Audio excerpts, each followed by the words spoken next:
আমার যখন 4 বছর বয়স তখন আমার দাদু মারা যায়। আচ্ছা, তুমি কোথা থেকে শিখেছো এটা? একটা ছেলেকে একটা মেয়ে হয়ে নাচতে হচ্ছে।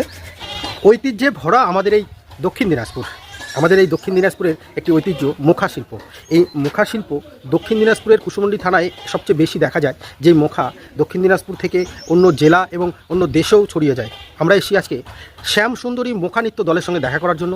তারা শুধু নৃত্য করেন না, তার পাশাপাশি মুখা কিন্তু তৈরি করেন নিজে হাতে।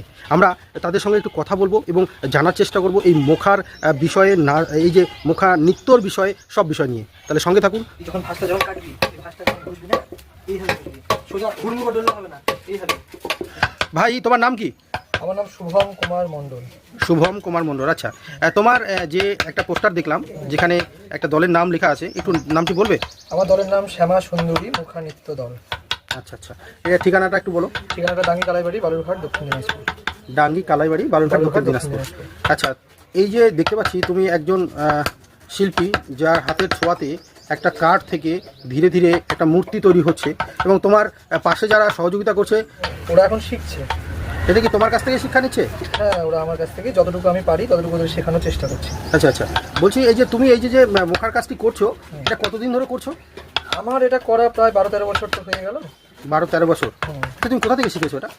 আমি এটা কোথা থেকেও শিখিনি, বাড়িতেই হাতুড়ি বাটাল এসব ছিলই, ওসব দিয়ে একটা গাছে খোদাই করতে করতে করতে করতে চেষ্টা, প্রথমে তো অত ভালো হয়নি, তো ধীরে ধীরে চেষ্টা করতে করতে একসময় আজ এই পর্যায়ে দাঁড়িয়েছে এটা। আচ্ছা, তার মানে তুমি বলতে চাইছো তুমি নিজে থেকে শিখেছো? হ্যাঁ, নিজের থেকে শিখি। আচ্ছা আচ্ছা আচ্ছা, তোমার এখানে শুধু নতুন মুখা নয়, সঙ্গে অনেক রং করা মুখাও দেখতে পাচ্ছি।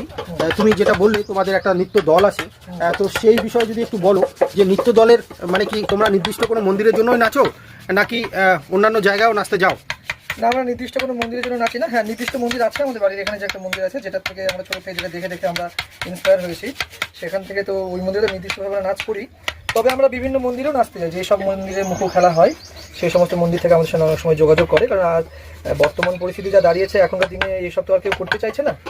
এখন একটা এই মুখোশ নাচ, শুধু মুখোশ পরে নাচ না, একটা ছেলেকে একটা মেয়ে হয়ে নাচতে হচ্ছে।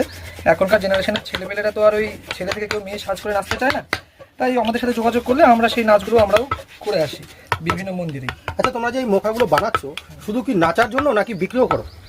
না, এগুলো আমরা বিক্রিও করি, এগুলো আমরা সেলের জন্য করি, নাচার জন্য বানাই, বিক্রি করি। সমস্তটা যেটা বানাই এগুলো পুজোর জন্য কেউ নেয়, কেউ বাড়িতে পুজোর জন্য নেয়, কেউ নিজেরা নাচার জন্য নেয়, কোনো মন্দিরে রাখার জন্য নেয়, যে যেটা ভাবে ইউজ করতে চায়। আচ্ছা, তোমার মুখা মানে যদি বুক করতে চায় কেউ, সেক্ষেত্রে কিভাবে বুক করবে?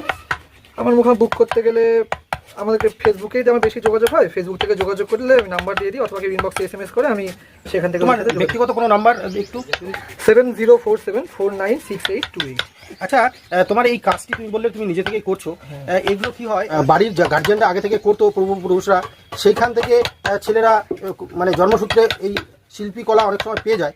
তোমার বিষয়টা তুমি কি তুমি শুরু করেছো নাকি তোমার বংশে ছিল? না না, আমার বংশে ছিল, ব্যাপারটা আমার বংশের ছিল। আমি শুনেছি আমার দাদুর বাবাও করতেন, আমার দাদুও করতেন, কিন্তু আমার যখন 4 বছর বয়স তখন আমার দাদু মারা যায়, যার জন্য আমি দেখতে পারিনি বানানো, কিন্তু আমি শুনেছি যে হ্যাঁ দাদু করতেন। তো ওই দাদুরই বাটাল হাতুড়ি 2-1টা ছিল, সেখান থেকেই আমি পরে চেষ্টা করতে করতে মানে দাদুর রক্তে এই মুখা তৈরি করার যে শিল্পকলাটা ছিল, সেই দাদুর হাতের অস্ত্র নাতি তুলে নিয়ে আজকে মুখা তৈরি শুরু করেছে, তাই তো? বলতে পারেন। আচ্ছা আচ্ছা, বেশ খুব ভালো। দক্ষিণ দিনাজপুরের আমাদের এই ঐতিহ্য শুধু কুসুমন্ডিতে নয়, দক্ষিণ দিনাজপুরের অনেক জায়গায় ছড়িয়ে ছিটিয়ে আছে। আমি এর আগের ভিডিওতে দেখিয়েছি বালাপুরে একজন কাকু, উনি এই ধরনের মুখা এবং বিভিন্ন রকমের কাঠের মূর্তি, সিমেন্টের মূর্তি কিন্তু তৈরি করেন এবং খুব সুন্দরভাবে। আজকে আমরা ডাঙ্গিতে চলে এসেছি, বালুরঘাটের ডাঙ্গিতে, যেই ভাইটির কাছে, সেই ভাইটির কাজ আমরা তুলে ধরার চেষ্টা করছি আপনাদের সামনে। আচ্ছা, তোমার এই মুখা এখন অবধি কত দূর অবধি গেছে? আমার মুখা হাতে তৈরি করা মুখা, আমার হাতে তৈরি করা মুখা মুম্বাই গেছে? হ্যাঁ, গেছে। আচ্ছা আচ্ছা, তুমি এই যে একটা মুখা বানাচ্ছো, এটা বানাতে কত সময় লাগে? একটা মুখোশ বানাতে অনেকটাই সময় লাগে, কারণ ডিপেন্ড করে কাঠের উপরে। কাঠ যদি নরম হয় তাহলে তাড়াতাড়ি হয়ে যায়, কাঠ যদি শক্ত হয় তাহলে একটু সময় লাগে। আচ্ছা আচ্ছা আচ্ছা, তুমি যে এই যে কাঠ কিনে একটা শিল্প তুলে ধরেছো, কাঠের একটা মূর্তি বানাচ্ছ, সেক্ষেত্রে তোমার এই সময় এসে যে পরিমাণ অর্থ বিক্রি করে আসে, তাতে তোমার মানে ঠিকঠাক পর্যাপ্ত পরিমাণে হয়? সেটা তো আর সম্ভব না, আর বেশি দাম যদি রাখি অনেকে সেটাকে কিনতেও পারবে না। তো যা হয় আর কি, শিল্পটাকে তো প্রধান উদ্দেশ্য শিল্পটাকে তো বাঁচাতে হবে, নইলে তো এটা হারিয়ে যাবে। এখনই প্রায় বিলুপ্ত হবার পথে বসেছে। এটা ঠিকই বলেছো। এই মুখোশ আগে শুধুমাত্র পুজোর জন্য ব্যবহার করা হলেও এখন যা শুধুমাত্র ঘর সাজানোর শৌখিন সামগ্রীতেই বেশি ইউজ হয়, কারণ স্বল্প দামের মধ্যে সবার সাশ্রয়ী হয়ে ওঠে। কিন্তু যদি আমি না করি তাহলে আমার দেখা দেখি কেউ যদি না শেখে না করে তাহলে পরে জিনিসটা শিল্পটা হারিয়ে যাবে ধীরে ধীরে। তোমার কাছ থেকে এই দুজন শিল্পী, ছোট্ট ক্ষুদে শিল্পী, হাতে ধরে তুমি তাদেরকে শেখাচ্ছ, আমরা ভিডিওর মধ্যে দিয়েও দেখলাম। এই ধরনের কাজে এখনও যে শিল্পীরা আগ্রহ প্রকাশ করছে তার জন্য অনেক ধন্যবাদ। তোমার হাতের কাজ দেখে তারা মুগ্ধ হয়েছে এবং তারাও শিখতে চেয়েছে, এটা খুব ভালো লাগছে। বিষয়টা হচ্ছে শিল্পীরা তো আর সবসময় অর্থ দেখে না, অর্থ দিয়ে তো আর শিল্পীর বিচার করা সম্ভব নয়।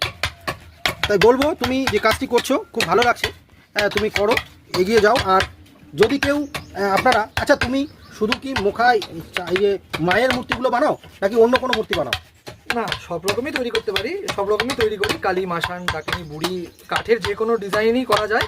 কাঠের উপরে যে কোনো রকমের মূর্তি ছাড়া অন্যান্য ডিজাইনও আমি করি, কিন্তু এটা এই জিনিসটা চাহিদা বেশি, মানে অর্ডার অনুযায়ী তুমি কাজ অর্ডার অনুযায়ী কাজ করি। যেহেতু আমাদের বানিয়ে রাখার তো ওরকম ভাবে সময় থাকে না। ঠিক ঠিক। এইবার হয় কি, চৈত্র মাস পড়ে গেছে, তো এই সিজনটাতে গ্রাম বাংলায় মেলা এবং চড়ক থাকার জন্য এই সময় এই কালী মুখোশটার চাহিদা বেশি। তো যার জন্য যাদের অর্ডার নিয়েছিলাম তাদেরগুলো এখন তৈরি করার চেষ্টা করছি। বেশ বেশ বেশ বেশ, খুব ভালো লাগলো, তুমি করো এবং আমাদের জেলার নাম উজ্জ্বল করো, এটাই চাইবো।